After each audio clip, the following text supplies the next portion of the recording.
Truth Not Trends. Oh, it's got to be bigger than that, man. We're not Truth Not Trends. We're Truth Not Trends. Boom, baby! This is Jesse Schmidt and Liam Bauer coming to you from the Truth Not Trends podcast, where we teach you how to maximize your strength as safely and efficiently as possible. Changing the world one set at a time. Come over and see us at truthnottrends.com. That's right. Podcast, blog, online training, you name it. We'll teach you how to get amazing results in the gym or at home in minimal amount of time. Head on over and subscribe to the Truth Not Trends podcast. A lot of good stuff.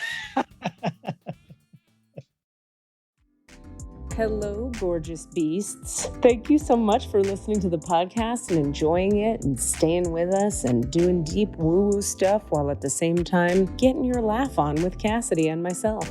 We want to let you know before the podcast today that I'm doing a 3-day healing retreat in Mancos, Colorado, known to many a spiritual practitioner as the womb of the world. We have room for 10 people to join us on this 3-day healing retreat, during which time I will be channeling all of the different light beings that desire to come through. So different races of light beings exist, like the Mintakans and the Pleiadians and the Syrians and the Lyrans. And they like to show up and contribute high vibrational healing energy. So what we'll do is November 6th through 8th, you'll join us in person here in Mancos, Colorado. We've got discounted hotel rooms for you, all set up. It'll be stunningly gorgeous and crazy high vibe. And this is for people who are looking for healing, integration, and or to know God and the divine more intimately.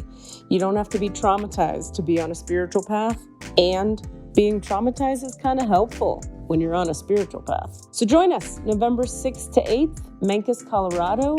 Email me if you're interested. klrubin@gmail.com. That's K as in kiss, L as in love, RUBIN @gmail.com. Welcome to that spiritual, actual, factual answers to questions you ask, and you find them inside you, recite you, reciting the records. Akashic, we laughing, we drafting the passion through fabric. It's time for that comedy, dramedy, all of the fanciest, catchiest acronyms. Listeners, listen, we traveling, conscious is always unraveling. The reading you're having is mapping you back to your natural habitat. Abracadabra, it's magicless, basking to top it off, the host, all the classiest. Now, what were you asking for? All of the answers? What? All the answers. All right. Well, here we are. Are you here? Are you good? Mm-hmm. Are you in Telluride? Where are you? I was in Telluride, and now I am back home in Mancos, Colorado. In your Mancos home. Indeed. Here we are on the 5th of October, in the month that shall not be named. the month of Gern Blanston. I'll tell you what, I had a client this week accidentally, quote, hear the Gern Blanston episode and be like, I need a session right now, because they were freaked out, understandably. And then in the session, they revealed to me that they had a kayaking trip on the ocean planned for Saturday. Oh. And I was like, well, I wouldn't do that. And then it brought me to the thing that I was like, we should start with this. I mean, it's the thing on my mind about all this. Yeah. I'm happy to talk about everything about it. But which was just like, so I'm in that client's records and I'm getting this big, yes, it's still happening. No, she shouldn't be on the water that day. Yes, she'll be fine in the East Bay. You know, it's not like everybody's going to die in the Bay Area. It's more like, it's not like that, but it's not great right on the fucking, on the like on the water. Yeah. Don't. But what it brings up for me is just, I'm going to open my beverage very loud. Yes. That was sparkling water, not a beer at noon. Or is it? It's like 1:30, 2:30 your time. I mean, you can do what you need. Fine. Anyway, I just found myself in that session just being like, man, I don't love this whole predicting big shit that affects a lot of people thing. Yeah. It's intense. I got an email also from, do you remember months and months ago? God, it must have been pre-podcast. I did a storytelling event in the Bay Area at Shotgun Players. Yeah, and you've told that story about Gern Blanston's story to us on the podcast. So yeah. Great. So the guy who produced that show that night emailed me this week and said, I need your help with all these people that are emailing me saying, wait a minute, isn't this the week that she told us that thing would happen? Do we really need to not be on the water? Help. So this producer of stories emails me like, what do I tell these people? And I go, tell them to just not be on the water for the weekend. It's not that hard.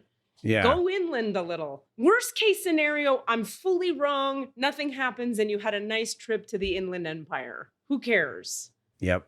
That's kind of, I've gotten some, I'll let you finish. Let me let you finish because I have more of that. I mean, I'm basically just saying what you can tell I'm saying, which is that it's I haven't before ever been this public about something like this. Like I see plenty of clients where privately, one-on-one, I find myself telling them crazy shit.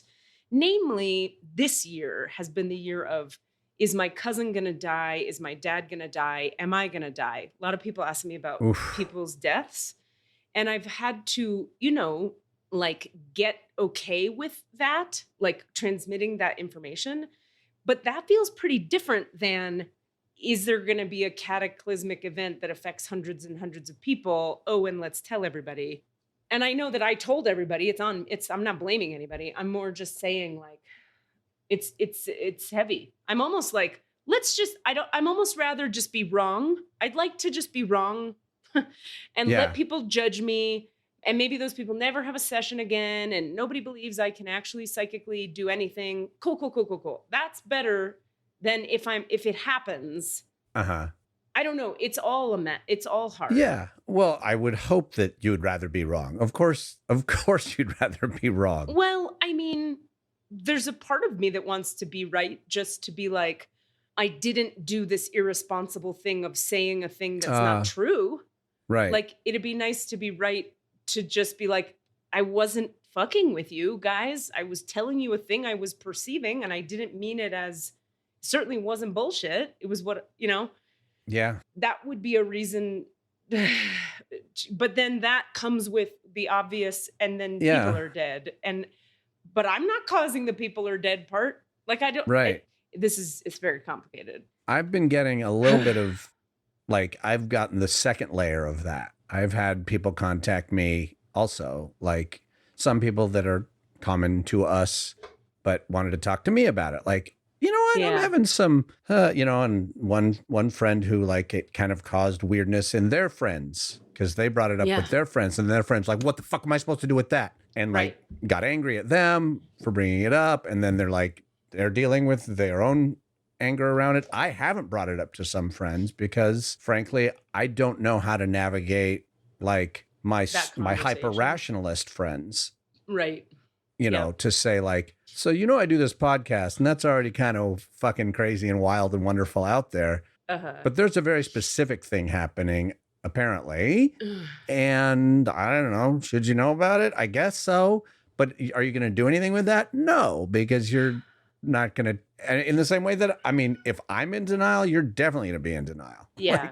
Because I'm in like 30% denial about it. Like we've talked about this, the reframing, like, okay, it's a overall call to preparation for the human, and they had to give us a specific date to make it feel urgent. I don't know, God, I have ways of making that okay. That right now. I know. The thing about it is, Cass, I'm hearing you say that and I'm like, I'm the fucking channely whatever who said the thing. And I'm in fucking denial. I moved to Colorado. That doesn't seem like denial. No, but I'm sitting here in Colorado like, yeah, but this part can't be real. This part can't be real. Like everything I said in that story has happened already a little earlier than I thought it was going to happen, than I was shown it would happen, right? So fire, disease.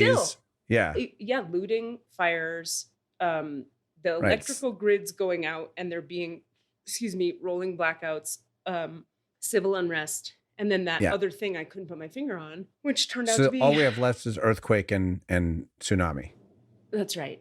And for me, that is such a big thing.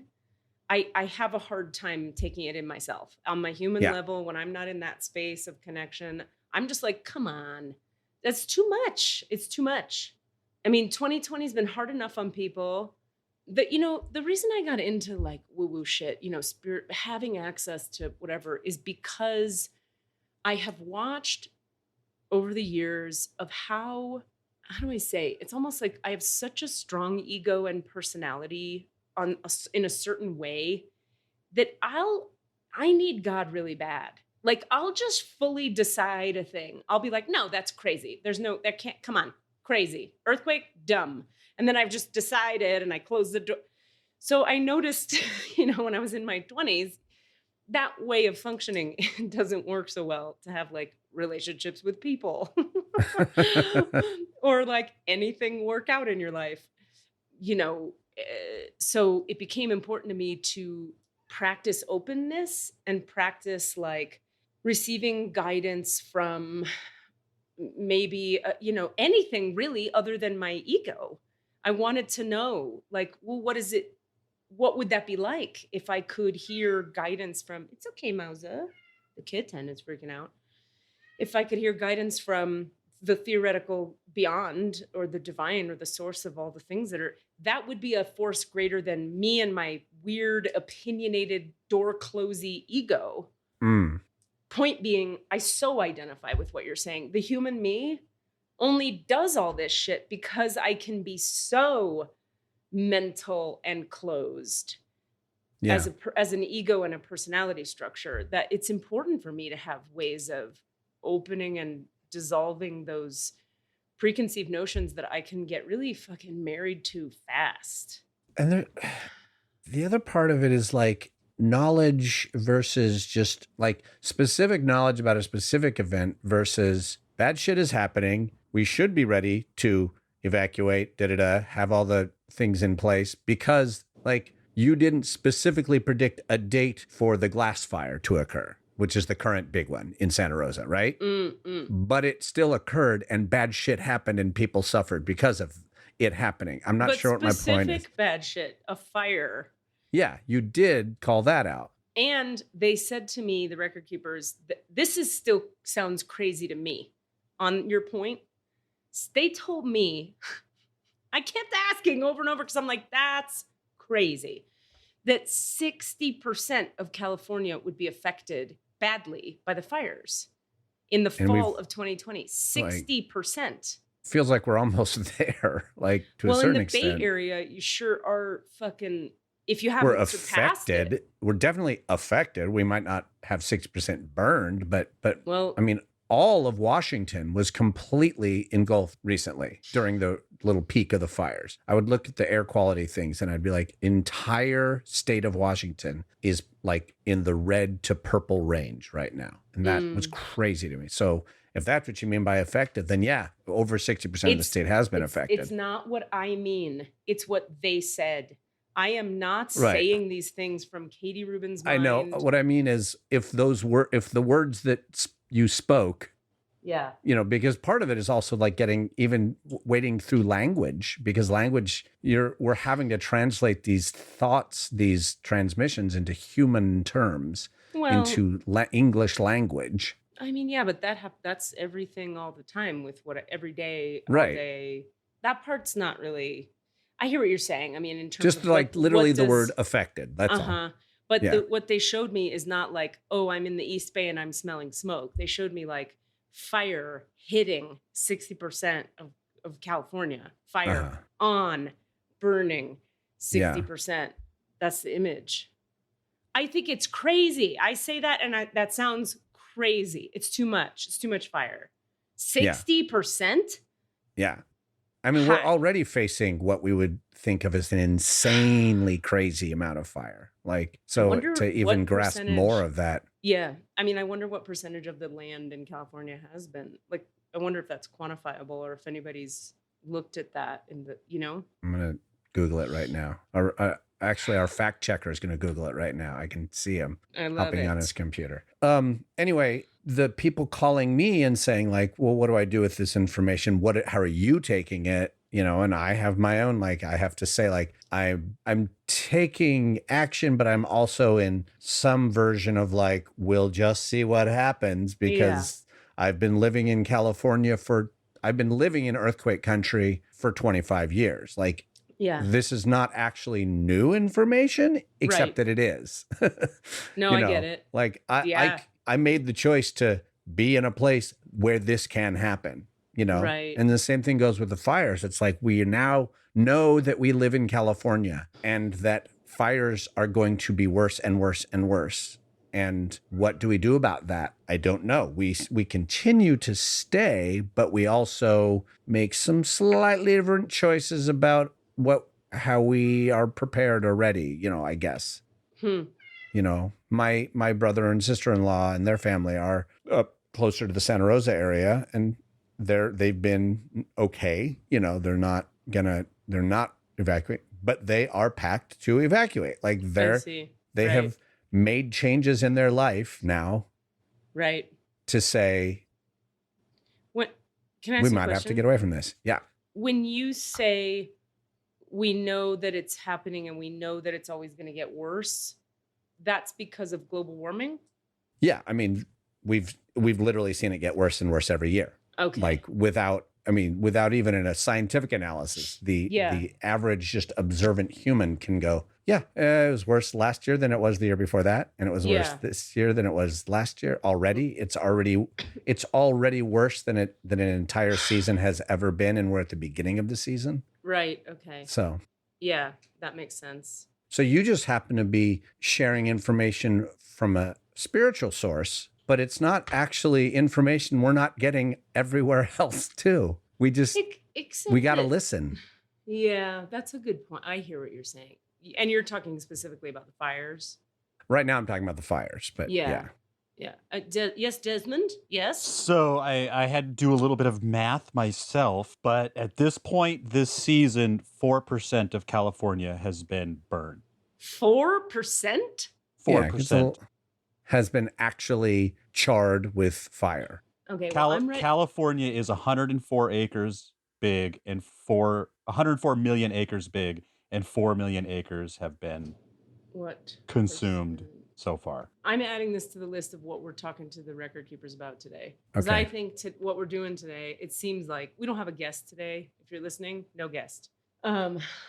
I think we're just going in and asking about all this. Yeah. And my thought is, if I may, I feel like if we keep it kind of a tight, short episode, then maybe Desmond could like do a super quick rough cut of it, and we could throw it up like even within the next couple of days before Saturday, just because we might as, if we're talking about it, if we can do that, that would be we great. Can definitely get it out on Saturday. Whether I could do this and another one is no, forget the other one. I mean, if you can do this one even before Saturday would be amazing, but that's to be. I can turn this around by Saturday at the latest. Okay. Yeah. That's just my thought, because Saturday is the day. It'll just be one of those things that I'll just work on it, and the second I'm done, put it upload up. it. Just that's make it my available. Vote. Yeah. Because Saturday is the day. Yeah, I think we put all other episodes aside because Saturday is the theoretical day. I just want to step in real quick. This is going back a little bit in your conversation, but my sphincter is not going to relax at 12:01 a.m. on Sunday. Thank you. Mine either. That's like, the thing. I'm not going to break open my water storage and spray it all over myself like we won the World Series.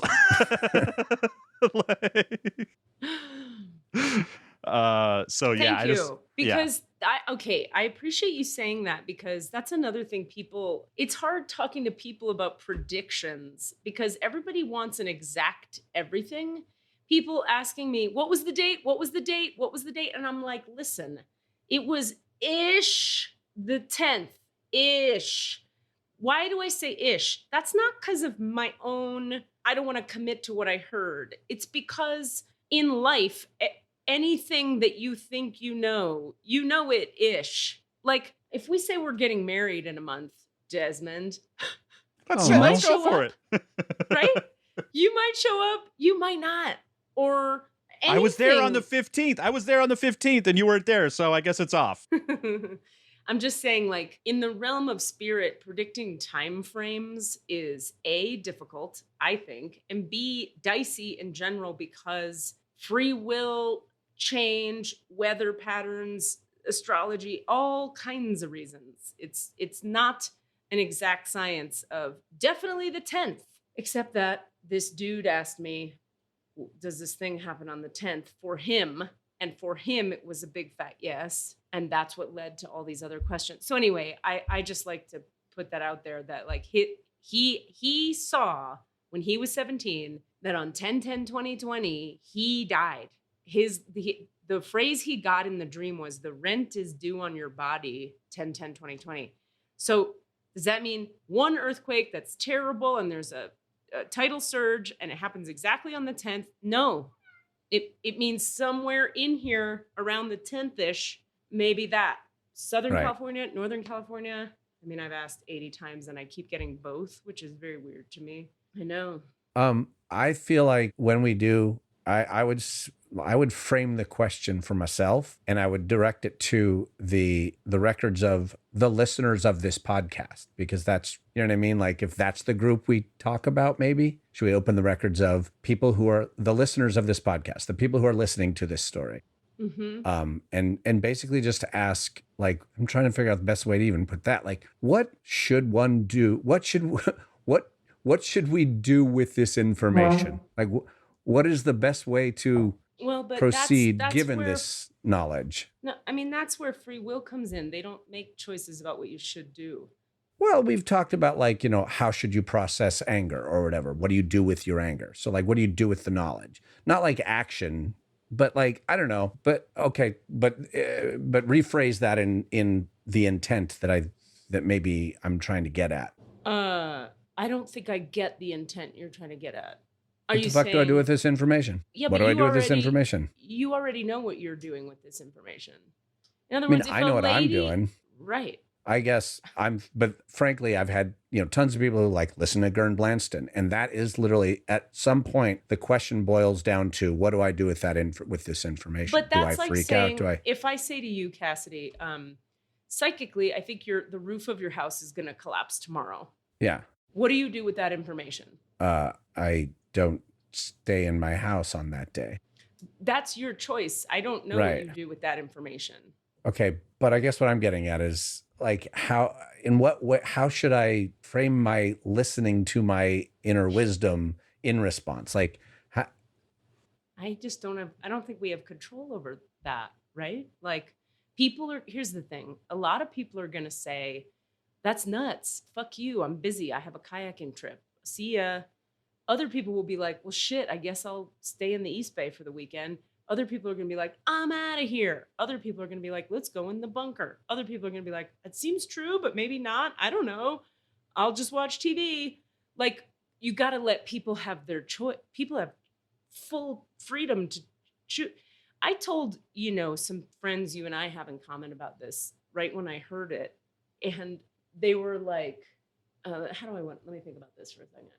I found it interesting to notice there are some people who, when I told them this, they seemed a little, skeptical, understandably. And then their life unfolded in a way organically where they had to leave California in August or in June. And now they're not in California and they're contacting me going, that's interesting. Weren't you saying something about getting out of California before the fall? And I'm like, mm-hmm. And I told you and 4 other people, and your life is the one that unfolded such that you're out. You didn't even have to choose.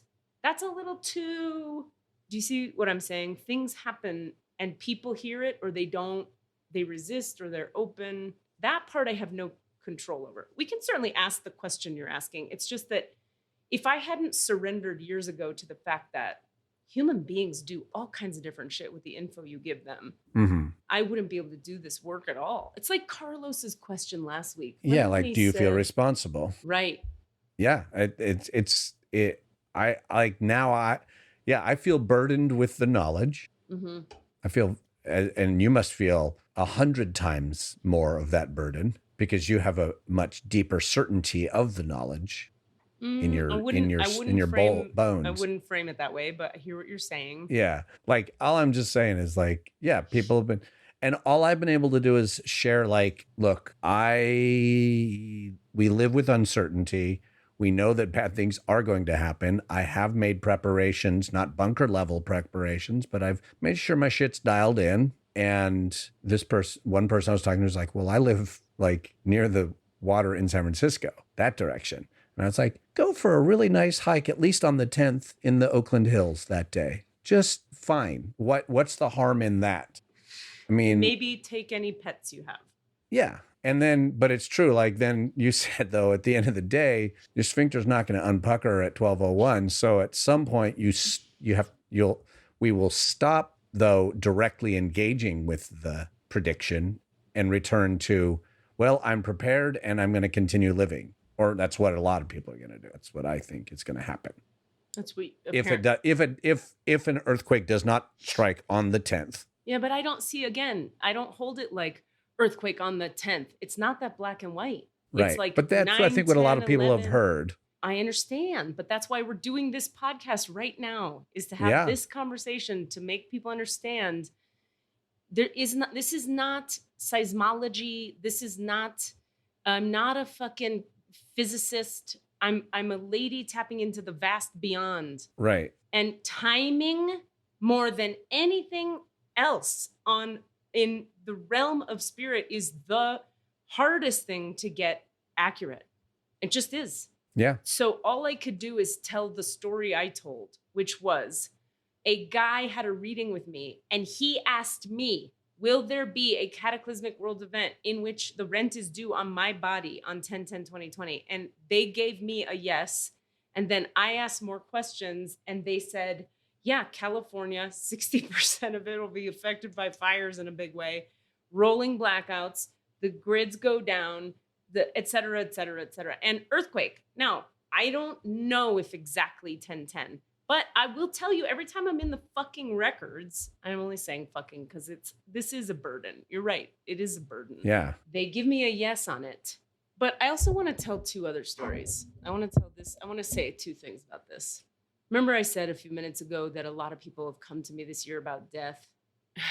I'm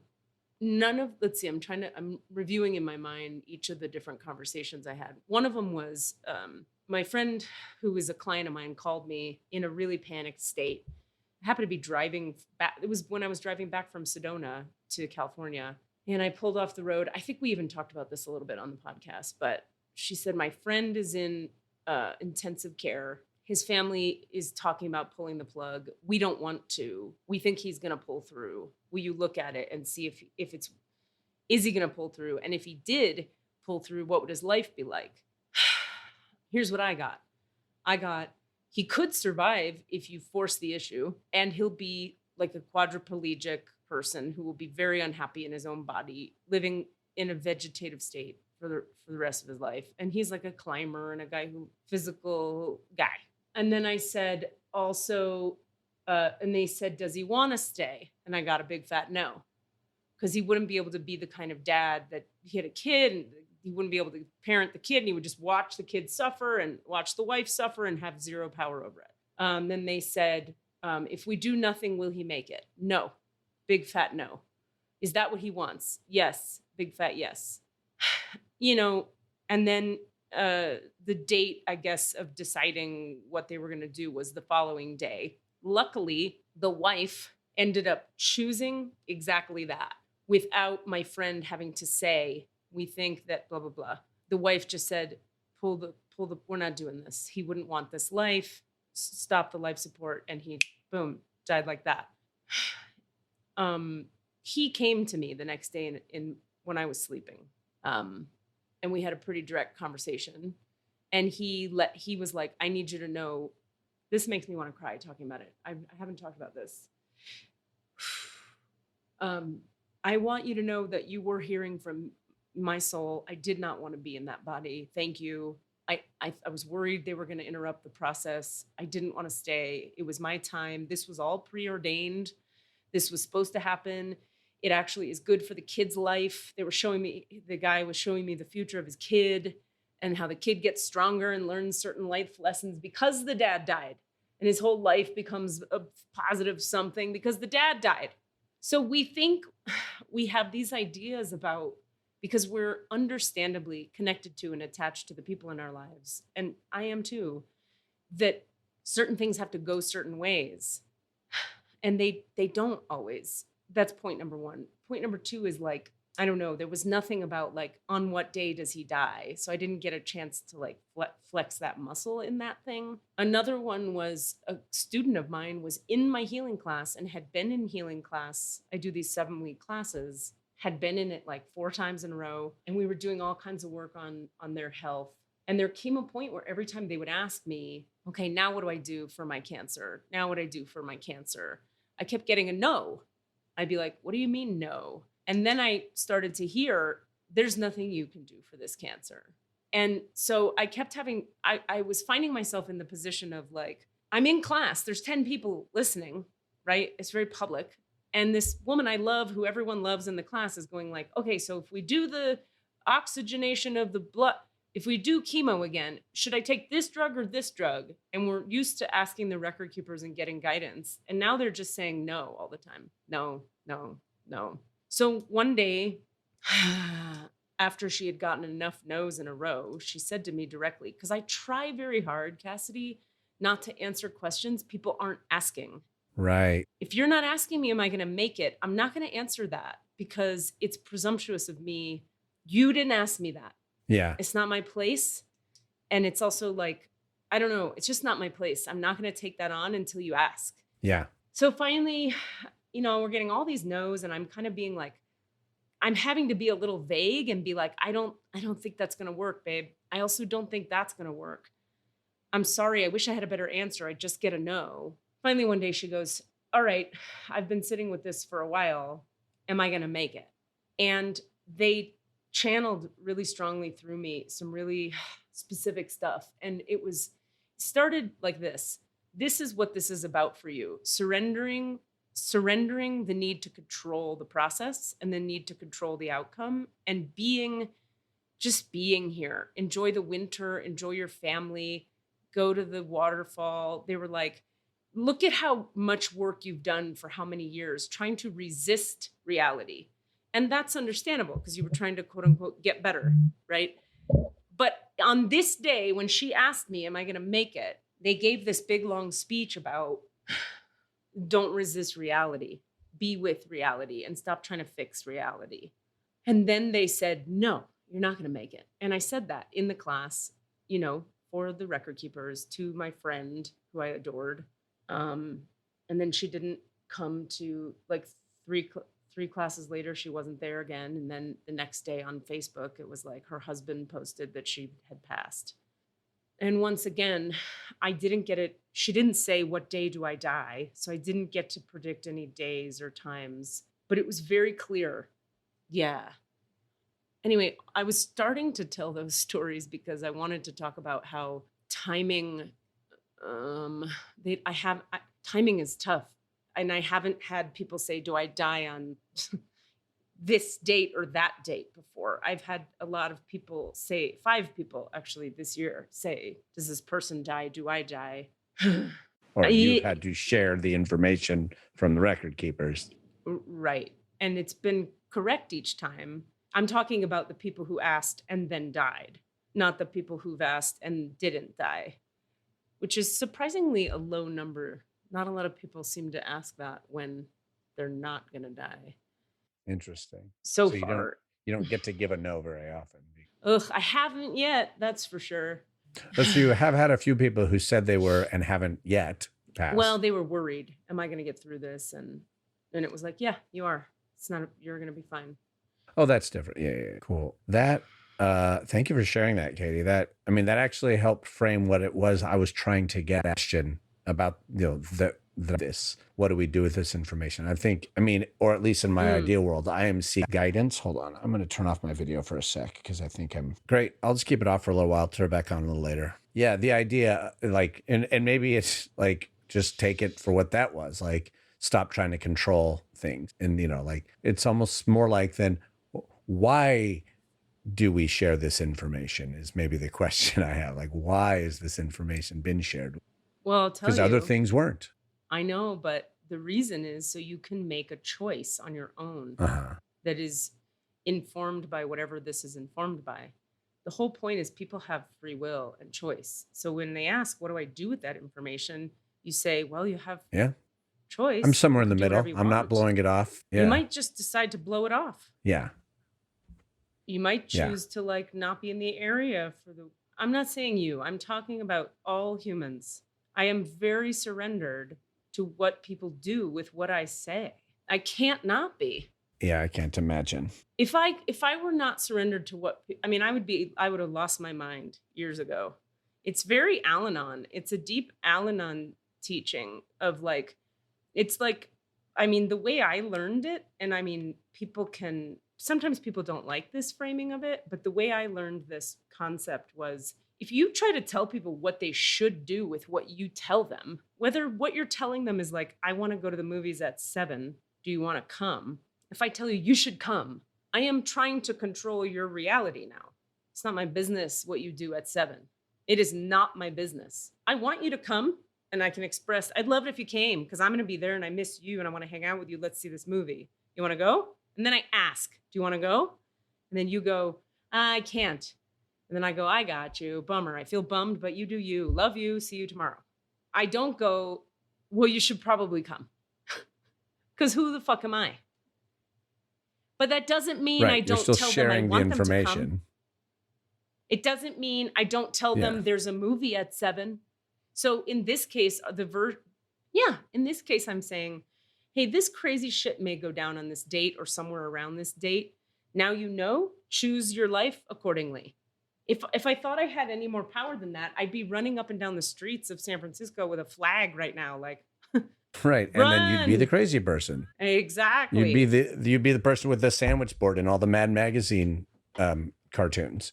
Mm-hmm. The constant joke, the person with wearing the sandwich board that said the end is nigh, like, but that person's quote a crazy person. So there's no, like, you can share the information in this format as well. This is information I have. I'd like for you to hear it because I've been tasked with sharing it with some of y'all. So yeah, I guess that's and I'm sort of clocking why people have gotten angry either at you, me, if I've gotten angry at you, like all the different levels that anger has occurred is because fuck you, tell me what to do. It's the opposite of what we want.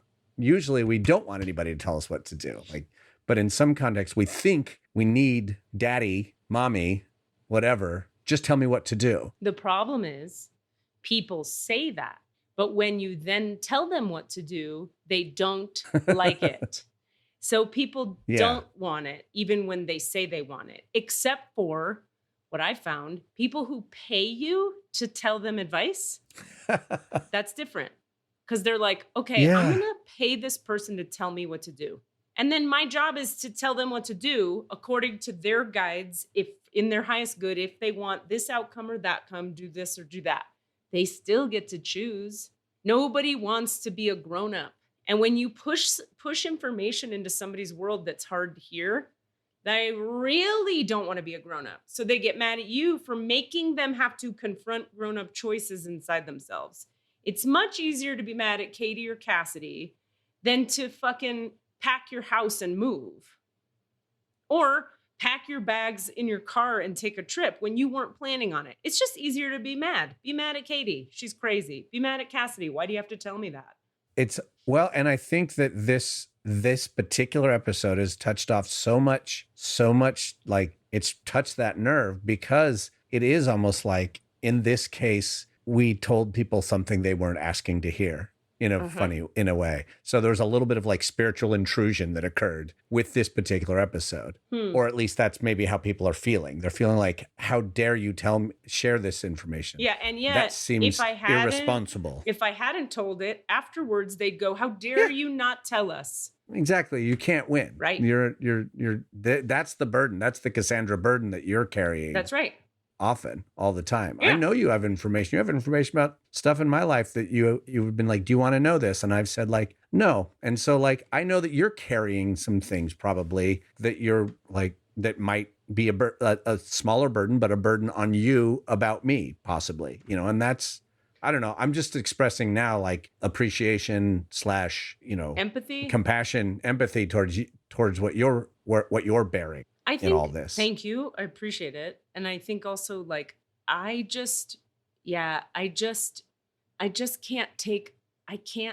don't know how to articulate this. This is hard for people to get. It might be because I'm an Aquarius and I have this real ability to like maintain a somewhat aloof, lighthearted dynamic with reality where I go like, yeah, I don't know.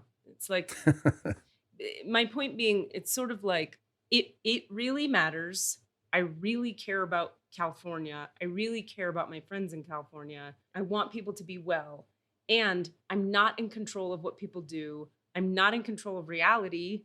I'm not in control of the weather. I'm not in control of earthquakes. All I can do is say what I know. The people who want to hear it will hear it.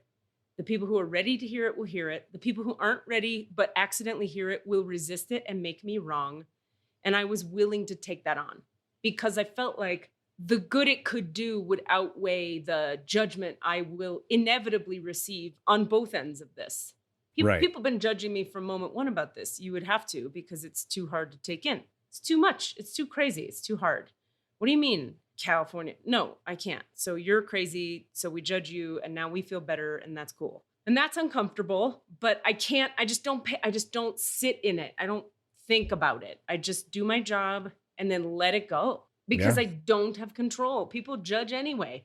I could walk into the grocery store right now and everybody's judging me because everybody's judging everybody all the time. Yep. I wish we didn't live in that reality, but we fucking do. And so I think, I don't know, puts one, I don't know, doing this kind of work puts one up against, I mean, also, don't you find though, as an actor, I found in my career as an actor, particularly as a stand-up comedian, but you stand in front of crowds all the time, agreeing to be judged by them.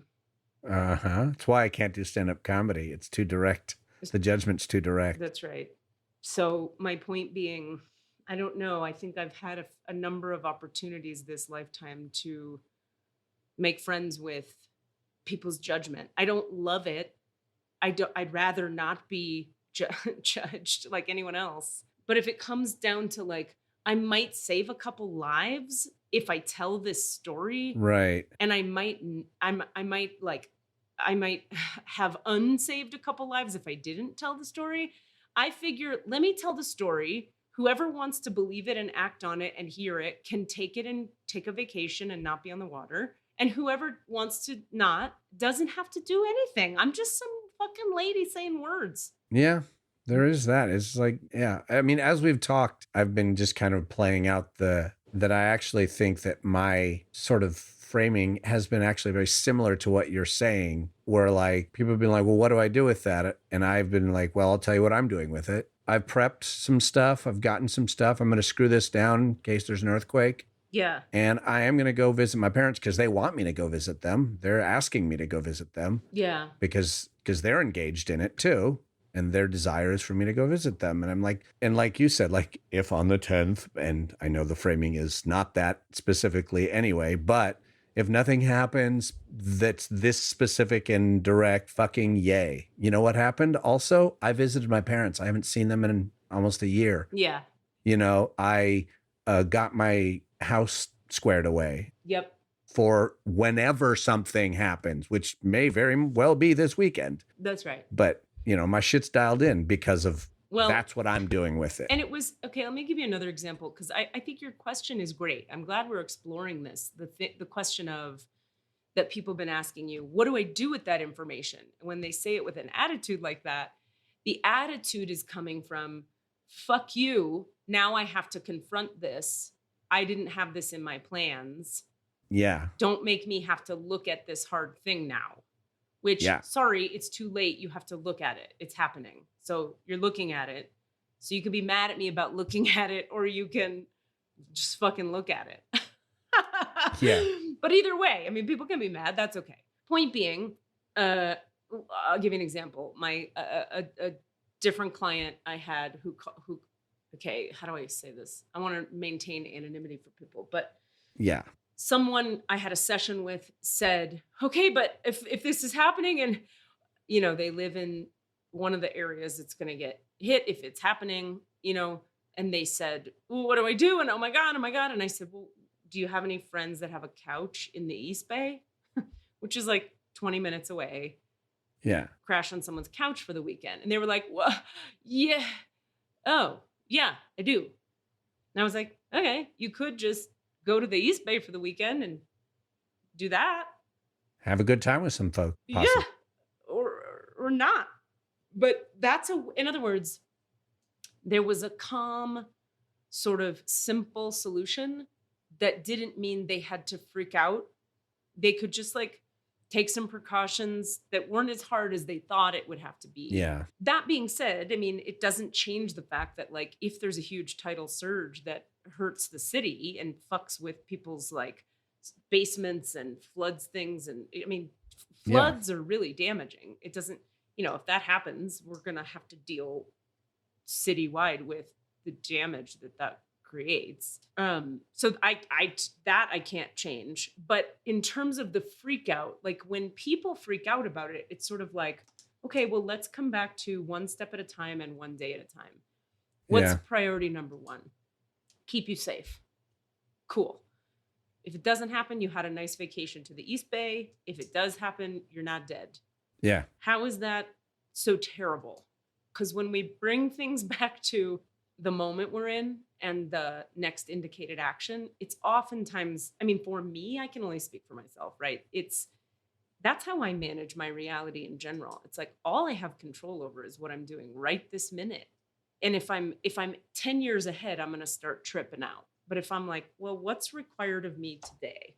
Okay. Sometimes I'll even look at my to-do list. This happened this morning. I looked at my to-do list because I had a lot going on. And I was like, oh my God, I cannot get all this done. Then I was like, cool. What has to get done today? Oh, these 7 things. Okay, can you do 7 things today? Yep. Then I get busy doing the first thing. Then I have lunch. Then I get busy doing the second thing. And then, oh, that one happened quicker than I thought. Then the third and the fourth happened real quick. Then it's time to tape the podcast. Can't do things during the podcast. After the podcast, I only have, 3 things left to do. And it's only going to be 3:30. So that overwhelm is mitigated by right-sizing the situation. Yeah. And we have described a thing that it seems hard to right-size. I know. Because that seems, but I'm not in any way arguing with you. But the response is right. And also, if I didn't say anything and it happened, the physical result would be the same. It would still have happened and there would be mass chaos and shit would be broken. Yeah. If I tell you it's going to happen and it happens, there's mass chaos and shit is broken. If I don't tell you that it's going to happen and it happens, there's mass chaos and the shit is broken. So that doesn't change it. It's still fucked because guess what? Mass chaos is happening all the time and shit gets broken all the time. Yeah. We can't actually control that. And that comes back to where my philosophy has ultimately landed, which has been like, yes, I live in earthquake country. I've actually been spared bad shit for a really long time. I'm not saying that we all deserve bad shit. No. But like, if it's inevitable. Yeah. At some point. And I lived through the 89 quake and bad shit happened in the 89 quake, and like I witnessed some of the bad shit then. And I happen to be spared any direct damage, but I also know people who weren't spared the fires, in Paradise, for example. Like that did not go well for people and people. And, that's bad. And it happened. And had we predicted it and 2 people happened to evacuate sooner because of that, great. Aces. That's the other thing. When you think about it, Cass, like think about the number of people who've brought it up to you. What is it, 4 or 5? Yeah. Okay. And then same with me. Like maybe 8 people are like, hey, is that thing happening? Maybe 20. I don't know. So 20 people are going to either go on a vacation or not. Like you could frame it the other way and say, shouldn't you have told more fucking people? Right. That's the part I get caught up in too. Like the direct friends I'm not telling. Yeah, exactly. Like Like if it happens and you didn't tell your grandma who lives on the water, Right. which thing was less ethical? I don't know. You know what this reminds me of? Were we talking on this podcast about the trolley problem? Yeah. Yeah. Totally the trolley problem. It's also, I've been thinking this whole time about Bill McKibben, who's one of the like big guys in the climate change movement of like, y'all, he's been like, boom, boom.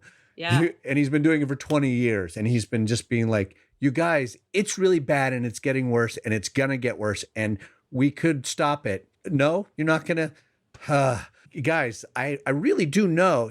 Here's a thing that it's, oh God, no one's. Yeah. What do we do with that information? Oh, I actually can. In his case, he's like, I'll tell you what to do with that information. Yeah. Oh, you're not going to do anything because it's too. Yeah. But because it's gradual. Yeah.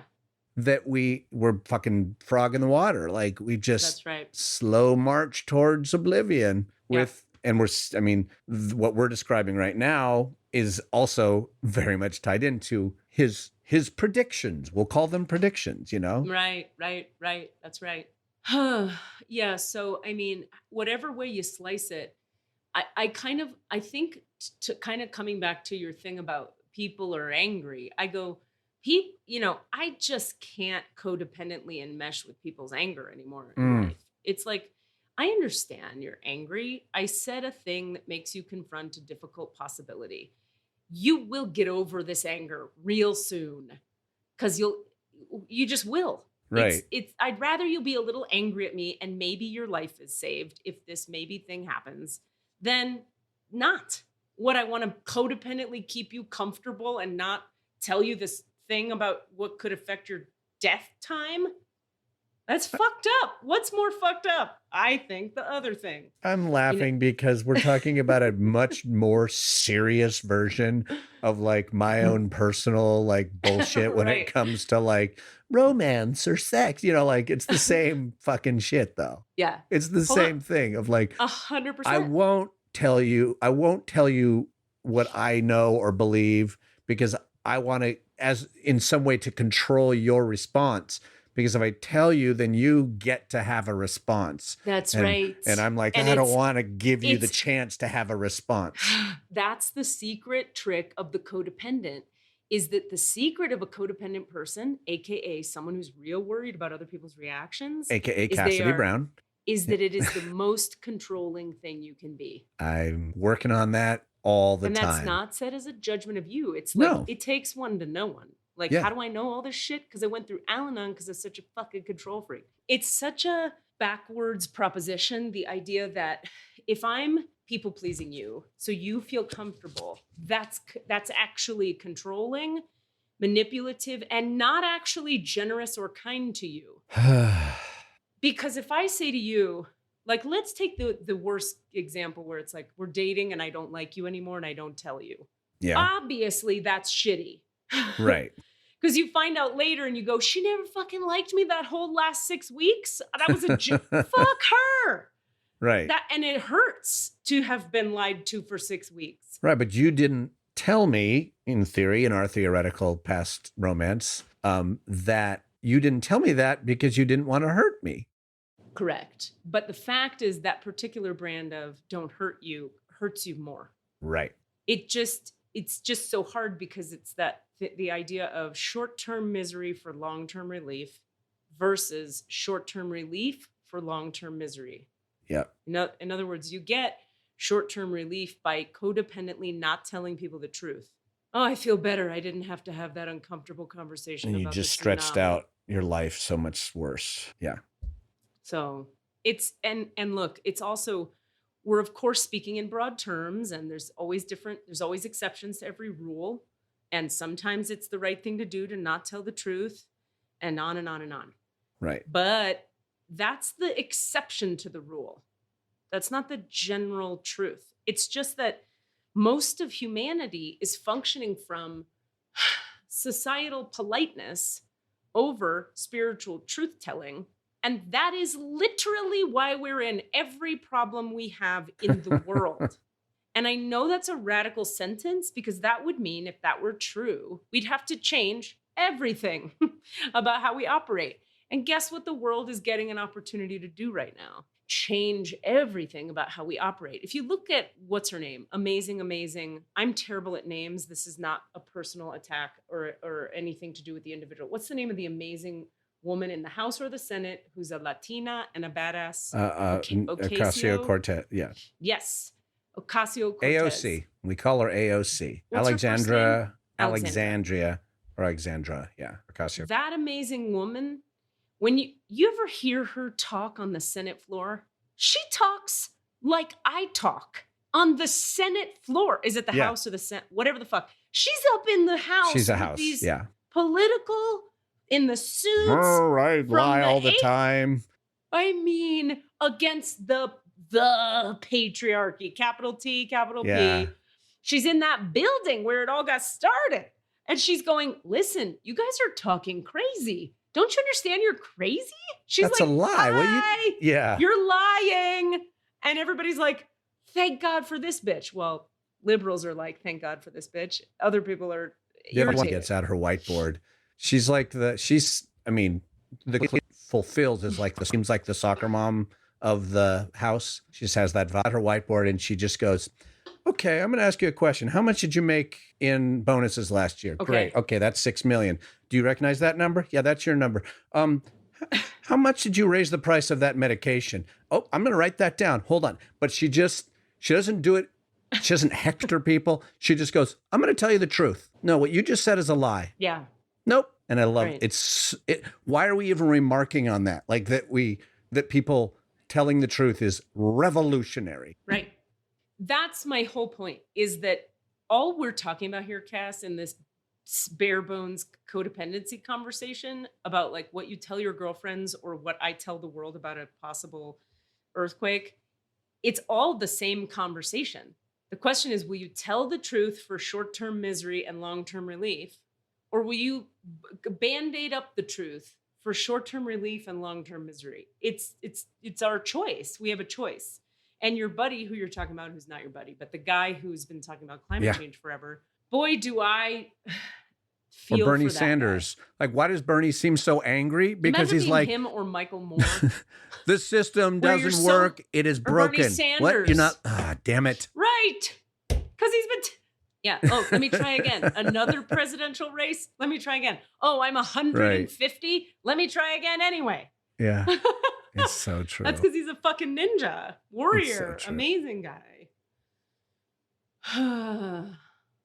Well, should we open the records? Let's just Yeah. do it. And Let's I'll do tell you it. what, I think your idea is great about something I do when for example, when I do these 3-card spreads, I have, by the way, listening audience, if you'd like to have your future told once a week, I do a 3-card spread for free on YouTube, on my YouTube channel every week. It's usually on Mondays that I release them. So you can go to Katie Rubin on YouTube and check out the channel. And there's a 3-card spread there at the beginning of every week. I'll tell you what just happened, what's currently happening, and what's around the corner. That's fun. But my point being, when I do those, before I turn the camera on, the records prayer that I always say is to open the records for everyone for whom this video is. Like Basically, everyone this whoever's video gonna is see for. it. Yeah. Whoever this is being made for, whoever's going to watch it, let's read their records. So we can, I think that's a great way, like you said, to I love the idea that there are just so many, like there are records for a group, or a relationship. Yeah. Our listening audience is a specific group. It is I have no idea what the number is, but it is a even number more of specific, people. right? The people that will hear this one. Yeah. Right. Like, That's what this question is for like now specifically. or in the future. For anybody who's going to hear this, Yeah, it's true. cool. Because you might listen to this episode on November 19th. You might listen to it in 5 years. Like I caught up with Armchair Expert like 5 years into their run or 3 years into their run and like went back to 2015 and was like, wow, Dax Shepard sounds different then. Like it's a lot of time passed. We also haven't talked at all about the fact that Trump has COVID. That is just some batshit crazy town, the world. Let's I mean, that might make things take a little longer, but I just don't even like that.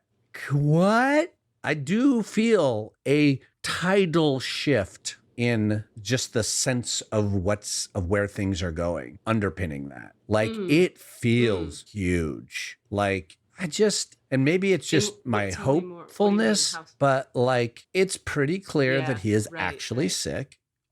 Because, when you get mixed messages, especially with him, believe the one that's more negative, that's shittier. Because like if I'm doing great, and then Shittier. his doctor goes, he's doing great. And then later another person goes, he's not actually doing great. But someone within his administration says that, trust he's actually not doing great one, because he would never let the information that wait, he's not doing course. great out. Of course. But wait, I have a question. Because you know how, who the fuck knows what anything is ever. But that brings me to another thing, which is I love how people are like, how do you even know what truth is anymore? And I'm like, I think it's charming that people ever thought they knew what truth was from the fucking media and politicians. Like, we were being told the truth. We were Right. kind of being told the truth. Now we're just really, really, really not being told the truth, like a whole lot. Right. But all of that is meant to pull the rug out from under, give your power away to anyone ever. Right. That's the whole point. But some of us were like, wait a minute, this is shifty already. I'm not listening to this fucking shit every night. It makes me feel worse. Anyway, that bugs me. But let's move on to the other topic, which is, so I wanted to ask you. Every now and again, I choose to turn the news on, like very rarely. And I was in Telluride this weekend, and I was in a hotel, and I thought, why not? This Trump thing is happening. Let's see what's happening. Anyway, I listened to like 4 different news channels, and at that point in the narrative, everyone that I listened to said the same thing, which was that he was doing fine. So I'm curious, where did you hear that he wasn't? So almost right away. So there was it was like Saturday or Sunday where he was like, I'm going to Walter Reed, but it's just precautionary. I'm doing great. I like your But then, progression. he goes, look, you don't hospitalize unless you're not doing great. He has medical staff at the White House. He could have stayed under their care if he was completely asymptomatic. So clearly he's going to Walter Reed. That's a problem. Then his osteopath doctor said, his official guy at Walter Reed said that he was doing great, or that, there's a chance that we will let him out on Monday. But then his own spokesperson said, his symptoms are of concern. His blood oxygen dropped twice in the last chunk of time. Also, they gave him drugs that they would not give someone. They gave him steroids. Steroids are a response drug. You don't give steroids to someone unless they need it, Yeah. So like, I'm just, so I see. it's all very hinky. And I've read a lot of news stories, and I've read from doctors, and I've read from other people. And there's sort of the analysis of what's being told, of what's being shared and what's not being shared. Yeah. But even what's being shared, you're like, no, that actually means that he's not doing that well. Okay. What they shared, the message they shared was he's doing great. But then they shared specifics, and you're like, well, that means he's not doing great. Is what I've understand. gathered. I've sort of gleaned that. And maybe that's my hopeful, evil, wishing harm on someone else's self. But I'm like, no, he needs to suffer from it, not out of revenge, but because that is it needs to be true. That's right. Well, And also, frankly, if it takes him out of the race, if it fucks him in the election, great. right. The less he Exactly. can do to interfere with the election from now until November 2nd, great. If he's too sick to go, I challenge the results, then great. 100%. Okay. Number one thing I want to say is when I heard it, a friend of mine texted me in the morning who's in California, and we were like joke chit chat texting, and her response to some like joke I made was to send me a link to the article. Trump has COVID. I laughed out loud. Yeah. Belly laughed for a while, like a minute. Just joy and glee and Depth of irony that the is irony epic. and the thank you God for one thing in the 3D That's what external. it feels like. And now plane. it's 20 things, but still. The point being, I always think of my Sufi master teacher. I've told this story on here before. The who's sticks. dead. Yeah, man. If people throw bricks through the orphanage window that are wrapped in a straw hay that's on fire, you get to come after them with your gun because they're trying to kill children. Right. They're trying to kill children. So they're bad now. You have to hit them with a stick now. You have to. Right. Up until the moment they throw bricks on fire through your window, you don't have to hit them with the brick in the head. Right. But when they throw bricks through the window, blah, blah, blah, blah, blah. And he's been throwing bricks for a while. His whole fucking life is a brick through the window. Ooh, that's great. His whole fucking life is a brick through the window. Anyway, my mom, the sweetest, kindest, the woman who taught me how to be compassionate and progressive and all those things. She finally called me after like 24 hours of the news cycle and she was just like, can we talk about it? And I was like, yeah, you're allowed to feel giddy. Let's be okay with that. Yeah, it fell into the privy. Needs to get thrown back to itself. Yeah, I mean, it's kind of like this thing I've been trying to talk about in my stand-up shows in the last bunch of months, which is liberals could use a little more righteous indignation from the right. We should steal some of the Republicans' righteous indignation and employ it towards our good ends. Right, just be assholes to them. I don't even know. Is it asshole? It's not even an asshole. No, it's not. not. Well, in the creep asshole, have we talked about the creep asshole split? Yeah, but say it again. Just that everybody is either a creep or an asshole for the most part. And there's a few people who are creepy assholes. So like I've been a creep for a really long time and I'm trying to get in touch with being more of an asshole. A lot of people need to work on it's just a very simple split. Yeah. And in that regard, I would say like liberals are generally more creeps and and conservatives are more assholes, generally speaking. And we need, definitely the progressives could use a little more creep because creeps have feelings and are thinking and like trying to be like, oh, I'm going to try and that's the creep. Like, oh, love me. I'm going to manipulate you with my emotions. And assholes are like, fuck you. Here's what I want. Go do that. Yeah. Yeah. I guess I think it needs the whole conversation needs a complete reframe because some of what we're calling assholery is not assholery. It's just take actionness. Yeah. And some of it is assholery. The division is a joke, but yes. No, I know, but it's also not because this is my whole point. Liberals, progressives, we folks on the left think, okay, this brings us back to the very first thing we've been talking about. We think if we're direct with one another, I don't want to date you anymore, that you're an asshole. That's not assholery. That's clear. That's kindness. Right. And saying, oh, I'll just stick it out for a little while. That's creepy. And I would argue assholic. Right. In a sense, that's another version of assholery. I think that is assholery. I don't think it's assholic to say assholic. I'm an assholic. I mean, I kind of am, but. Like, think of it this way. Like my dad, let's take my dad, for example, just because he's on my mind as an example. And then we're going to open the records. Yeah, we got to get to it. My dad is the CEO of a thing, right? And he was a sort of a CEO he was always like a boss of things. But the things my dad has been a boss of were like the medical school at the University of Miami that was trying to save lives every day. And then the Pulmonary Research Institute that's trying to end lung cancer. And now that's trying to find a COVID cure. Okay. So my dad will say shit like I don't know, I'll be in his office and he's talking to some lobbyist on Washington, or he's talking to the people who are supposed to give him a government grant so that they can end lung cancer in the world.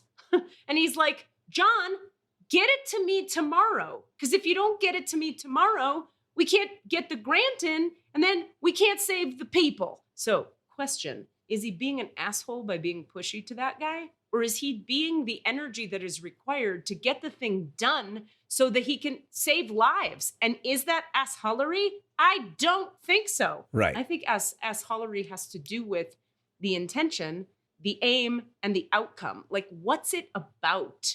And what is it doing? And what is it creating? Now, I would not say that he should talk that way to everyone all the time. No. Just because he's doing good stuff in the world, you don't get to say to your secretary, get me a coffee now, bitch, because you're fucking the lung cancer guy. You might be polite and gentle about the coffee. But there are these, I have a real thing about how we conflate the intensity necessary to get certain things done in this world with asinine assholery. With the judgment. I mean, the word right. It carries judgment with us. That's all. Yeah. I mean, and I agree with you 100% on the descriptor of the actual use of the judgment word. I will just go on record as really enjoying the game of creep versus asshole. Yeah. It's kind of like talking about the Enneagram, where it's just like a way to go like, think about it right now. Are you a creep or an asshole? You have to be one of them. And there's actually a third category, and those are people who fucking hate the game. Like, there are people who, when I bring it up in conversation, get angry. Well, why do I have to be one of two bad things? That's terrible. You shouldn't even play that game. What do you call that person? Probably a creepy asshole. A douchebag? Yeah, they're just unwilling. They're just the unwilling ones. That seems more assholic than creepy to me. Probably they're an asshole. Generally, the people who do that are going to start on the asshole side. That's kind of what I would say. And I've really enjoyed, like, personally, finally going, you know what? I am kind of a creep. And then being able to go, I want to be more of an asshole. Mm-hmm, mm-hmm. When you said it, you reminded me of the game just now. I was like, oh, I see. Yeah, in my teens and my 20s, and my early 30s, I was a total creep. And I've become a healthy asshole. Yeah. I think you have a healthy asshole too, from what you described. If anybody would know, it would be you. Just from not visually, but just descriptors that you've shared. Just from smelling it. You don't look at it when you smell it. You just smell it with the blindfold on. I'm sorry to everyone listening right now. I apologize for our diversions. We got to open the records. That is a perfect transition. Wait, your game. When do you turn off? Why are you apologizing for the comedy arm of the butt smelling of what? Okay, you can. Good times. Because you just left everybody with the image of me, like, with my face between your cheeks, not looking, my eyes closed. Now I'm giving him that visual more specifically. I feel like that is a fun, lighthearted image to round out the heaviness of this conversation. That's so true. I hope this is what you all actually, at the end of the day, I hope you just carry this around with you. God damn it, I can't shake that image. We talked about it, tsunami, but all I can think about is this sort of vectoral relationship between Cass's face and Katie's asshole. That's maybe that should be like the logo of this episode. I'm always excited to know what Desmond's going to title the episode. Maybe it's going to be Vectoral Relationship between I like it. Cass's face and Katie's asshole. We named our most gnarly episode Gern Blanston. We're creative. All right, let's do this shit. Here we go. Let's fucking do this. Let's take a couple deep breaths into the low belly. Anybody listening, just taking a couple deep breaths into the low belly.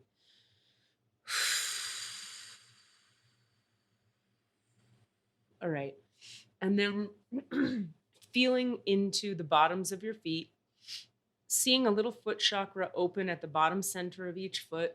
Visualize 500 energetic roots extending from the bottom of each foot into the earth several hundred miles down. So some of your energy is shooting down into the earth now from the left foot, 500 roots of it. And some of your energy is shooting down into the earth through your right foot, 500 energetic roots.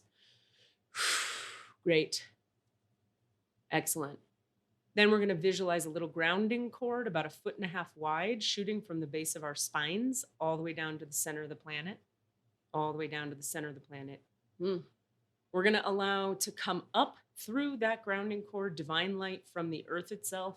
We're going to visualize that flowing energy, supportive love from the earth coming up through the grounding cord, all the way hitting our root chakra, the base of the spine, the genital area. And then that light is going to break off and flow into each hip socket, down through each glute, quad, hamstring, knee, calf, shin, foot, and into those 500 roots from each foot that we just extended down into the planet. Amen. So now each of those 500 roots from each foot, so each of those 1,000 roots is getting flooded by divine light from the earth, even if that's just an image or an idea you're playing with in your mind. And we're going to say now that we have a nice tripod grounding structure in place to get us ready to open the records. And so we do acknowledge the forces of light, asking for guidance, direction, and courage to know the truth as it is revealed for our highest good and the highest good of everyone connected to us. O Holy Spirit of God, protect me from all forms of self-centeredness and direct my attention to the work at hand.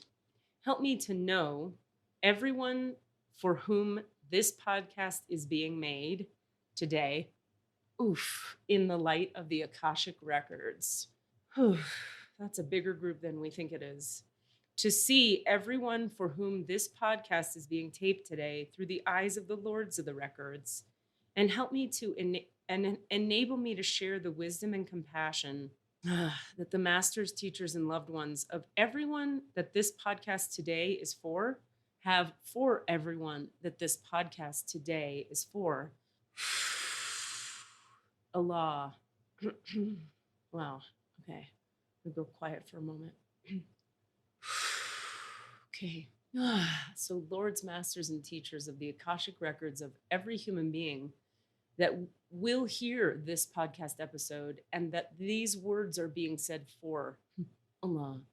We're asking that you deepen us all now into our own individual records, meaning you raise our vibrational frequencies and allow us to tap into the center and the source of the all that is on the soul level, bringing each of our souls into divine alignment with the creatrix, the grand, great creatrix of the all that is, the divine mother, father, Lords, masters, and teachers of the records. So thank you for being here today. Thank you for being with us. Thank you for this energy that you're already transmitting. We had some questions about this upcoming date that we've been looking at for quite some time now.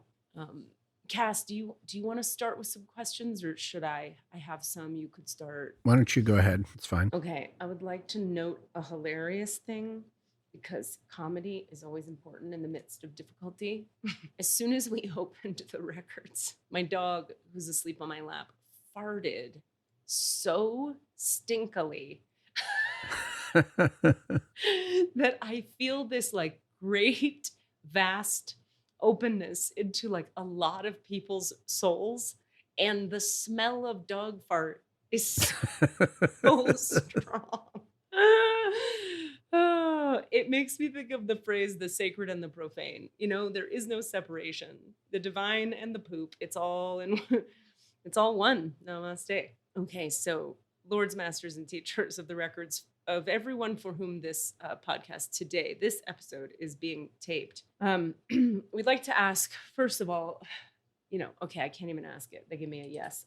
I was thinking, is it still the case that we can expect some kind of earthquakey, tidal wavy situation on 10/10/2020? Yes, big fat yes, yes, yes, yes, all of the yes. All right. We've had some discussions today about the exactness of that date. Is it wisest for us on the human level to hold that date lightly? Yes. Is it wisest for us to assume that it's somewhere between like the 9th, the 10th, the 11th, the 12th-ish? No. 9, 10, 11-ish. Yes. So they're saying with aftershocks. Okay. First of all, record keepers, really quick before that, are we still to expect three main quakes and then aftershocks? Yes. Is it 2 main quakes and aftershocks? No.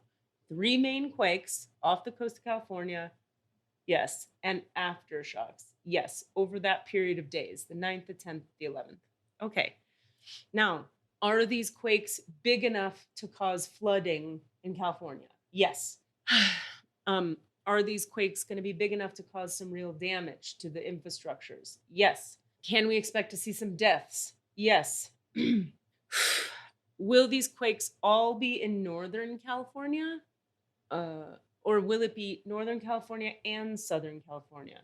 Okay, somehow that's not quite the right question. I got to frame that differently. Because they're like, okay, let's see. It's like, okay, will there be a damaging earthquake sometime 9, 10th, 11th of October in Southern California? Yes. Will there be some kind of damaging earthquake off the coast of Northern California 9, 10th, 11th October? Yes. And in between? Yes. It's not as bright, the energy on the 3rd, yes, there. It's not quite as bright. So it might be like closer to one or the other. Yes. Closer to Northern, closer to Southern. Okay. Closer to Southern. All right. So one in the north and one in the south and one that's sort of in between but closer to the south. Yes. All right. I'm going to go ahead and ask all the clarifying questions I usually ask. Thank you for your patience with me, everyone listening and record keepers. Oh, that's nice. They just gave me the feeling of like, we love you. You're in alignment. It's okay. Don't feel bad. Are we talking about a metaphoric earthquake of any? No. Are we talking about like the earthquake of transformation? No. Are we talking about literal earthquakes? Yes. Okay. All right. Is it in the highest good of folks who live on the coast of San Francisco, like on the water in San Francisco, to maybe not be on the coast on the water this coming weekend, the 9th, 10th, 11th of October? Yes, that's a big fat yes. Yes, yes, all day, yes. How about Marin? Is it in the highest good of folks in Marin? Okay, so certain parts of Marin, correct. West Marin, Stinson, they'll get a lot. All of that West Marin, San Francisco situation, Golden Gate Bridge area. What about Sausalito? Yeah, Sausalito is going to struggle. What about some of those other like bay towns, like like Half Moon Bay, Pacifica. Okay. Oh, right. I was thinking like Tiburon and everything, but yeah, Half Moon Bay. Yeah, is Half Moon Bay going to get some affected by some flooding with this? Yes. Pacifica. Yes. Ugh. More of the peninsula? Not really. It doesn't go that far south, past all that, in terms of the initial impact. What about Tiburon? Yeah, will Tiburon be affected? Yes. All those little coastal, you know what I'm talking about, Cass? That area. The actual bay, like Sausalito, right? The things that ring the bay on the sort of inside of the bay of right. of the Marin, San Francisco stuff. Are those guys going to get hit with it? Yeah. Like with the tidal surge? Yes. With the tidal wave? No. Okay. So tidal surge meaning the water will just come up. That's rather right. than a crashing wave. That's right. Right. It just rises up and creates flooding. Okay. So looking at my list now. Okay, I want to ask about the fires, Cass, but before we go off that topic, what questions do you have about this whole thing? Well, my question is, and I still hadn't been able to frame it correctly, but I'll just ask it and they can answer however they want. Like sort of spiritually speaking, how is it best to hold this information in our hearts? Like, how do we process it? How do we process it? What does that mean? I mean, I'd asked before, like, what do we do with this information? And I don't actually mean what do I physically do, like with my body, but like, right. How do I, how do I take it in? The human being is armed on all levels with the ability to ask oneself what is true and what is not. So one can take the information delivered and do what one would do on any topic around which one is trying to understand is this true or not? We would have to turn it on you. How do you know what is true? And each person is given the opportunity to choose what is true in their own way. We only offer guidance and direction to support you. And so you get to choose if you want to process this as information that could be true or not. How do you handle any true information you hear that is difficult? Are you asking me, or is that a rhetorical question? They're asking. Oh, it's different it depends on the information. I mean, it sort of has to do with the topic Yeah. usually. hmm Well, some people call other people for support and guidance. Hmm. Some people pray to God for guidance. Some people trust their gut.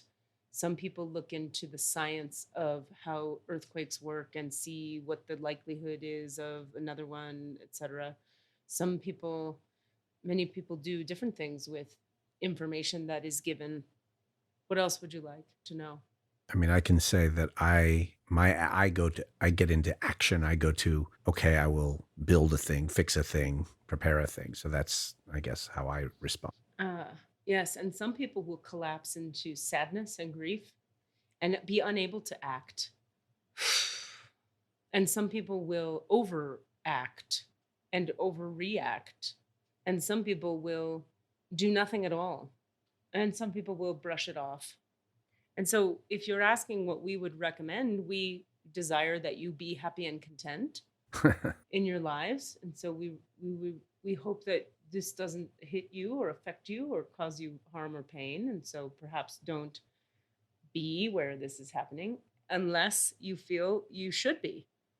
The human being truly is given free will for a reason. Free will is your main instrument of choosing, which is to say, if we were to rob you of your free will, anything you chose to be kind out of kindness would not actually have been chosen and therefore would not actually have been kind. It would have been obligation. And obligation is not kind. The divine source, the love of the Christ consciousness, the emanating rays of light that animate the human heart are love based. As a result, they would never deign to obligate you to anything. They would only offer information with which you can do what you choose. And so the question we would love to throw back into the field of universal consciousness is, what is the most kind choice for myself and my family, my people, my team? What is the kindest choice I can make for myself in the wake of this hearing and this guidance and this knowing? For someone like Katie Rubin, you could say, it is unkind for her to be even with her body as it is today, to be in the energy field of a state that is struggling the way California is unkind to herself. She's too sensitive. So she could judge herself. I'm so sensitive. I should get over it. Judgment. Or she could say, what would be kind? Travel to a vortex of light. Amen. And so we ask you, beloveds, listening to this, before, during, after these dates we mentioned, what is the kindest choice for you today, for yourself? We will never give directive, you must do this, unless it is in an answer to a question where someone is trying to know how to know the divine more intimately, in which case you would need to do certain things. Humanity, in large part, has not been asking this question. And this is not the question you've posed at this time. Desmond, I just want to poke, is waving his hand to say Okay. he might have a question. I don't know if What's I'm up? interrupting. No. I just wanted to go back to, you were commenting on some specific areas, and the most specific area I would like to know about is the Caldecott Tunnel. How is that gonna do during the earthquake? Okay, so will the Caldecott Tunnel get flooding? Yes. Will the Caldecott Tunnel be damaged? No. Will the Caldecott Tunnel be destroyed? No. But flooding, yes. Huh. Is the What else? Lafayette Reservoir gonna break? Where's that? It's just on the east side of the Caldecott Tunnel, which is 500 feet in the air. Wait, in what city? The tunnel that connects Lafayette and Oakland. Oh, I was picturing the tunnel in San Francisco on the water. Okay, so a different tunnel. That makes sense that would flood. Yeah, we were both like, if the Caldecott Tunnel floods, that means all of Berkeley and Oakland are underwater. I'm sorry. I had a different tunnel in my mind. Right, and that's the question that was asked then. Correct. So I'm sorry. The tunnel in the East Bay that leads... The one that you drive to go to Walnut Creek or whatever. I'm going to ask about that now. So will that be damaged by the... No, not at all. Why do you ask? There's we go to my in-laws in Lafayette quite often on the weekends, and that, you know, should the earthquake come, that might be a fine place to be. And I just wanted to make sure that when we're traveling there, how hard we want to try to go to avoid that tunnel. I see. Okay, so is it in Desmond's highest good to avoid the tunnel that leads to Lafayette at any time of that day? Saturday, no. Friday, no. Sunday, no. I think you have no problem there. Thank you. Yeah, thank you. That was cool too, because that kind of answered a question I have. I always try to be super, super clear about like everything we're asking, so I'm getting correct information. And I was really visually sitting with that tunnel that I was talking about in San Francisco, and I'm like, do they respond to the words or do they respond to what I'm holding? Yeah. And it was like definitely what I was holding. Like the energy of where I feel myself. I'm feeling that tunnel. I'm seeing it. I'm looking at it in my mind's eye. And it's like the words don't make up for that. You can't like counter the, except that that's not true either, because in some cases you can. Like sometimes I'll get a really weird, like, yes, no. And that's because I'm seeing one thing, but saying another thing. Anyway, right. There you have it. Yeah. Okay. What else do we want to know? Oh, I wanted to talk about the fires. Can we do that now? Yes. Do you have anything else, Cassidy? Not really, no. Okay. Okay, so Lords, Masters, and Teachers of everyone for whom this podcast is being made today, everybody listening, everybody that this matters for who will hear these words. A while ago, you know, I got this 60% idea would be affected by the fires. Did you mean when you said affected that 60% would be burned by fire? Or did you mean 60% would be affected by long term or like smoke or like other aspects of the fire? Well, they give me a yes on burned. I mean, that's a lot of area. Is that number too high? No. Okay. I mean, that feels really high. How can we even have that much fire? Seems like a lot of fire. Are we talking about parts of California where people don't live? No. What brings it about? Lightning storms, electrical stuff, wind, sparks, cables that fall, you know, like PG&E cables that fall with sparks. Conflagration. I don't know what to say beyond that. That's all I hear. I still just, my human self, I feel like that's a really high number. And they're like, yes, it is a high number. Okay. Are you sure it's not like 6%? 60%. Yes. Okay, I guess I have to leave that there. That's all I get. I don't know what to say past that. It still seems really hard to me to take that in. Is that also around October 10th? No. Will it happen slowly, kind of piecemeal over time? That's like a sort of. Will the majority of those fires happen in October? Will the majority of those fires happen in November? No. So October looks pretty bad. Okay, yes. So like a bunch of different fires all over the state throughout the month of October. Yes. Here's a silly question. Any chance the water from the tidal wave could help put out some of the fires? Nope. Great. Cassidy, this is going to be the weirdest thing if none of this shit happens. I won't even know what to do with that if that happens. I won't know what to do with it. Yeah, I hear you.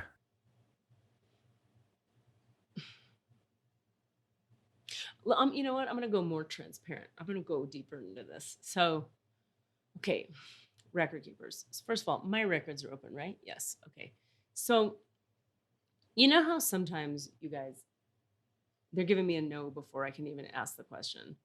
Ugh, so annoying. The question was going to be like, okay, I'll just share this with everybody. Sometimes, like, when I try to ask questions about my own life, right, I'm so attached. Like, it's always like the thing they tell you never to do is like try to read for yourself, because you're sitting in the energy of wishing for what you want, right? So you ask, is that the thing that's going to happen? And they go, yes, because you wish for it and you want it. And if you take action toward it, of course. But we hear that as yes, or I do, right?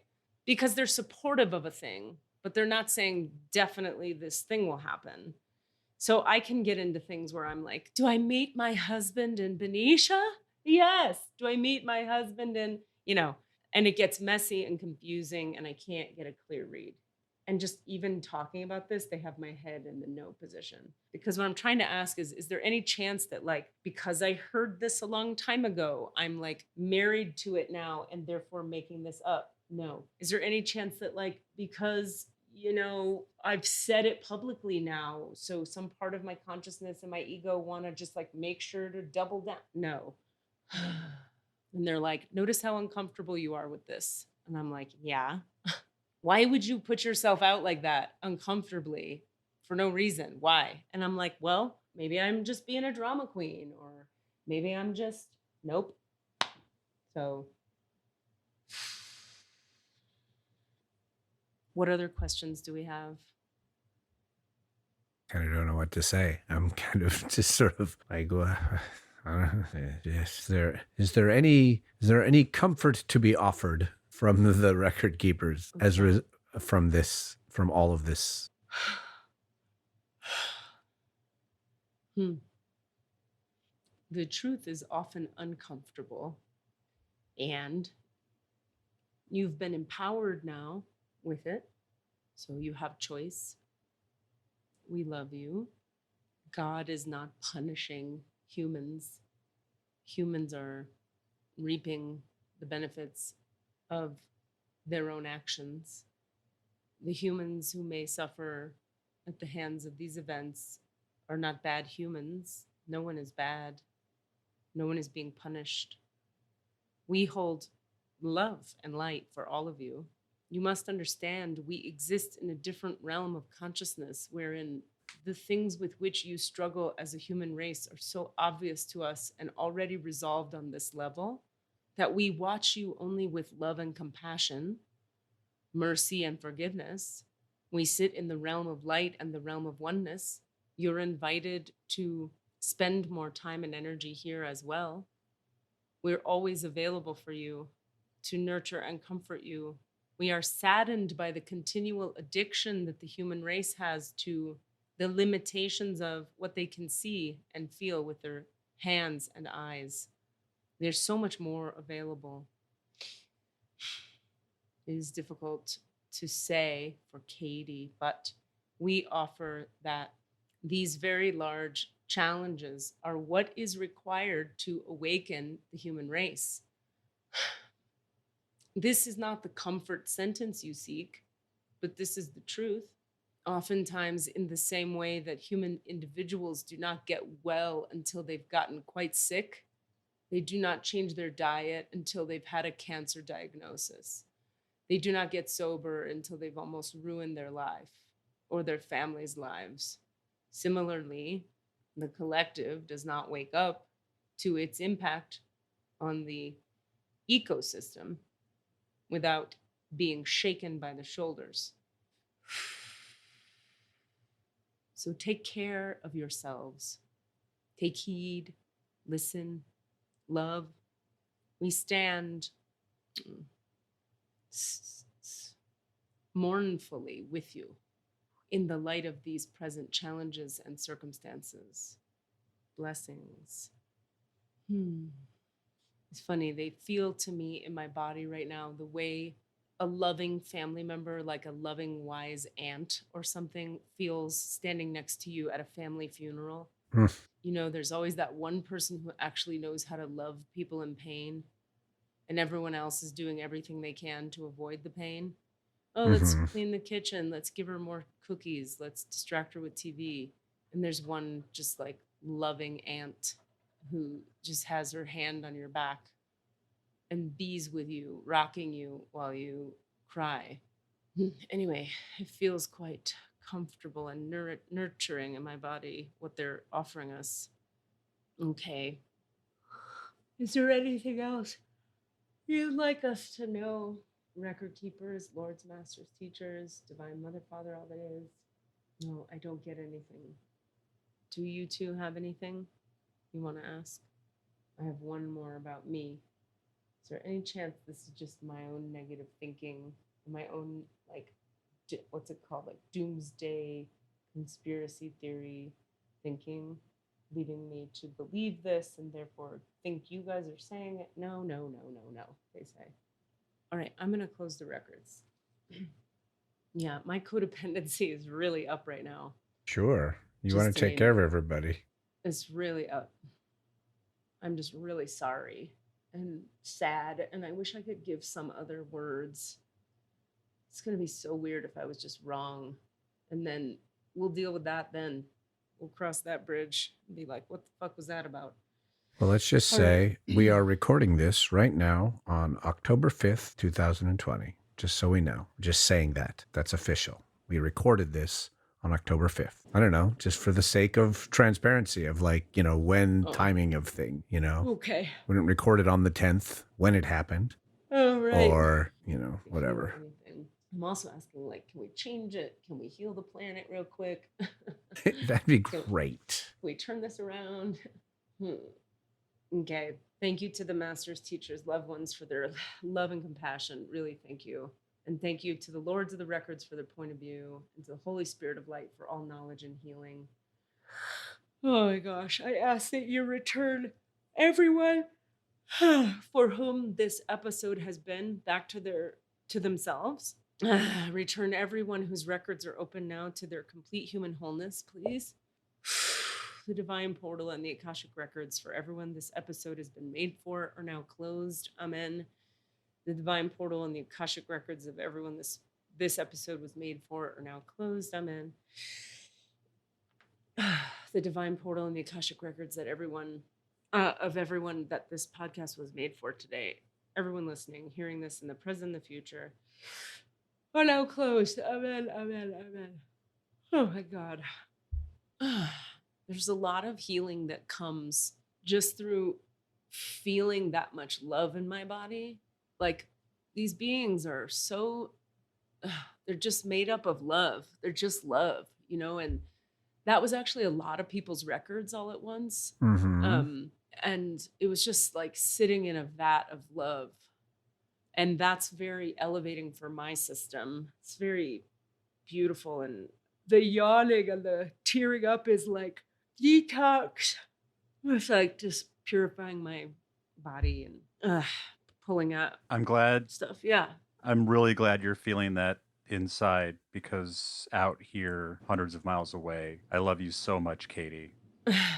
And I wish I could hug you so bad. You know, it's such a micro dose of what you're experiencing. You know, you're holding an Olympic-sized swimming pool, you know, in yourself. And I just have this eyedropper, you know. I can't tell my family any of this. You know, between scaring them for no reason, scaring them for the right reason. Yeah. And it's real.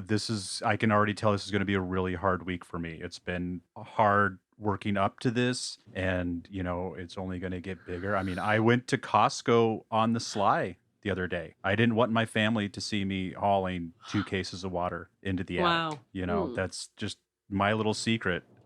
Yeah. If we don't need it, awesome. Can never have too much water around. Right. Right. Yeah. Thank you. You're amazing. Well, thank you. I needed that. I don't know. I really don't know. I don't feel very amazing right now. I just feel guilty and weird. So thank you for loving me anyway, because whatever this turns out to be, it's like, thanks for not abandoning me. No, not at all. This is a Yeah. hell of a way to get more fans. Yeah, This is listeners. This is quite a stunt for listeners. Quite a Katie. ploy. Yeah. Jeez. I was gonna say until we started giggling just now, like I don't think we've ever had this somber and ending, like just sort of the energy of like, okay, like I had no idea what to say at the end. I was like, yep, I know. okay. I know. like even during when we were freaking out during the Corona episodes, like and crying and sobbing and all the things, but there still felt like there was a movement of energy around it. And right now I'm just really aware of this sort of like, okay. Okay, you know what's Yeah. you know what's interesting about that? That's exactly, this is so cool how these episodes go, because we always come back to everything. That's exactly how it felt around my client I was talking about who died of cancer in the class. We all had this feeling in the room. It was a Zoom room, but still, like you could feel the collective kind of like, oh, okay. And then it became about like, well, this is terrible. How do we care for, then the questions became like, what do I do to care for myself? And then people were messaging me after that reading saying like, what do I do for her? And I was like, well, what would you do for anybody dying, I guess? Email her, tell her you love her. But it's that metaphor of the ant they were showing us at the funeral with the hand on the back. It's like, you just love each other. You just love each other during, I don't know, 15 maybe, when Hurricane Andrew destroyed my house and my city. I lived in Miami, Florida, and Hurricane Andrew, we were huddled. My family and I, we didn't like each other. That's not true. It's kind of true. We pretty much, like, dad didn't like mom. I didn't like mom. Mom didn't like dad or me. But dad and I liked each other. And mom liked dad. It's complicated. The three of us and my mother's mother and the dog and the cat, I think we had a cat at the time, huddled in the corner of this closet. Not just in the closet together, but and we were huddling for hours. I fell asleep, thankfully, for a lot of it. Anyway, we woke up in the morning and a piece, we had sort of a big ranch style house in Miami, and just like a long house that was kind of narrow, like a rectangle long, lots of rooms.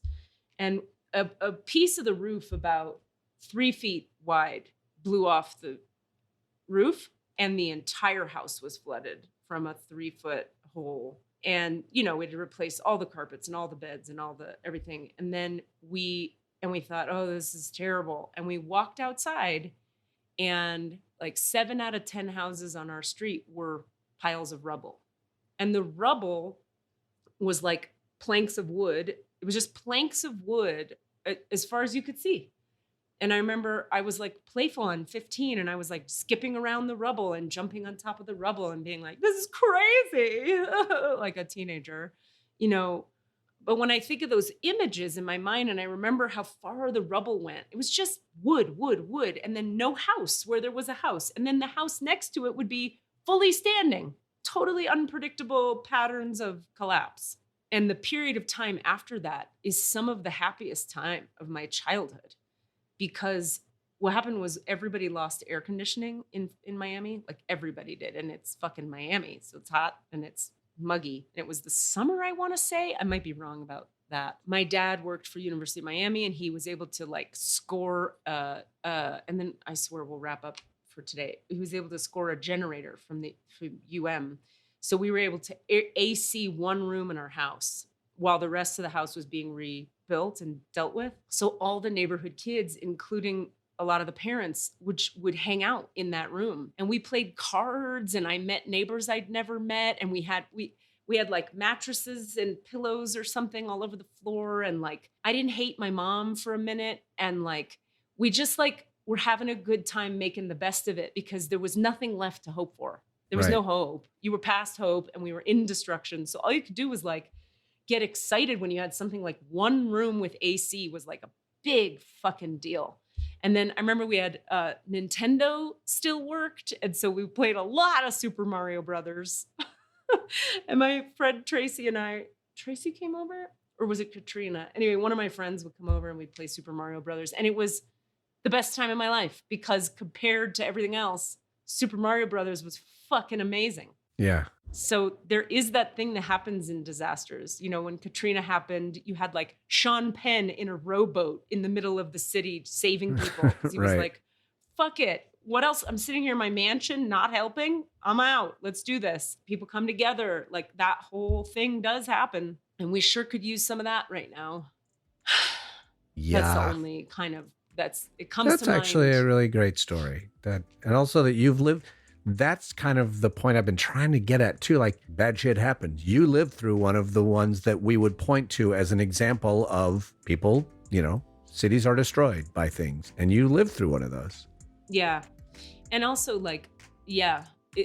And like, I don't have a point in even saying that bad shit happens. It's just like, okay, I'm aware that things happen and we deal. We do get through things collectively, right? And there is loss in the middle of it, but we do get through it, and we often get closer to one another as a result. Yeah. So I love you guys so much. I love you too. I love you guys. Good times. Yeah. Have a great night, everybody. Just sleep really well. Do your work. Do some work. What are you asking for? All of the answers? Say what? All of the answers? Yeah, all the answers. Hey guys, thanks for listening. We'd love to hear from you. Please email us with your questions so that we have questions to answer in the Akashic Records. Our email address is allanswerspod@gmail.com. That's allanswerspod@gmail.com. And if you'd like to find us on Facebook or Twitter, it's @allanswerspod, @allanswerspod. Thank you. We better get to those records. Yeah, we're getting got to a half it right hour. now. We're gonna have a short one. I know. Whenever you say that, I'm always like, maybe. And then let's do one more. Here we go. 1, 2, 3, one more. That was a Sounds Awesome production.